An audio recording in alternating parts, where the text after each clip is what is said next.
Foi enterrado ontem o corpo do surfista João Marcelo Alves. Você sabe dessa história? Só o SBT Rio tem aqui para mostrar para vocês. Ele foi encontrado morto na Pedra da Gávea. A suspeita é de que um garoto de apenas 12 anos tenha cometido o crime. E o pior, esse menino seria um dos menores em que esse surfista ajudava. Rafael Paiva, o meu menino da madrugada, conta pra gente.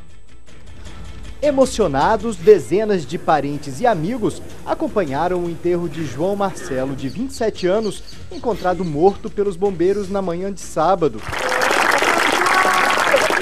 João costumava ajudar jovens e crianças carentes em situação de risco.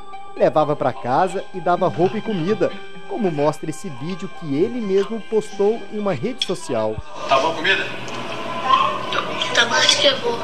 É o bicho. Familiares disseram à polícia que João Marcelo foi até a Pedra da Gávea na última quarta-feira para fazer orações ao ar livre, acompanhado de 2 menores moradores de rua. Agora a polícia investiga se um deles teria envolvimento na morte do rapaz. Foram cerca de 7 horas de buscas para localizar o corpo e uma perícia também já foi feita no local. O caso, que está sendo investigado pela Delegacia da Barra da Tijuca, corre em sigilo de justiça, já que o suspeito pelo crime se trata de um menor de apenas 12 anos de idade. Sempre de bem com a vida e conhecido pela sua generosidade, João Marcelo chegou a postar uma mensagem em que ele demonstra o quanto era apaixonado em ajudar o próximo. Muita fé. Aqui ele diz: ontem vi os dois à 1 da manhã, sabia que eles iam dormir na rua, chamei aqui para casa, dormiram igual uma pedra até o meio-dia. E finaliza: queria poder pagar um colégio bom para eles.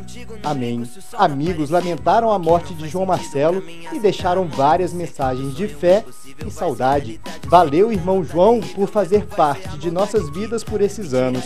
Já sinto muito sua falta.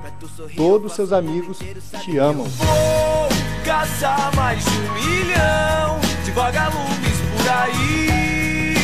Pra te ver sorrir, eu posso colorir o céu de outra cor.